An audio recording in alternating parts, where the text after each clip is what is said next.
بسم الله الرحمن الرحيم.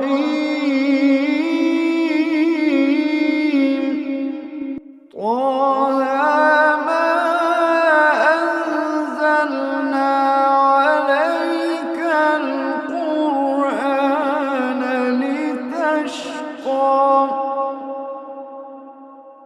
طه ما أنزلنا عليك القرآن لتشقى إلا تذكرة لمن يخشى تنزيلا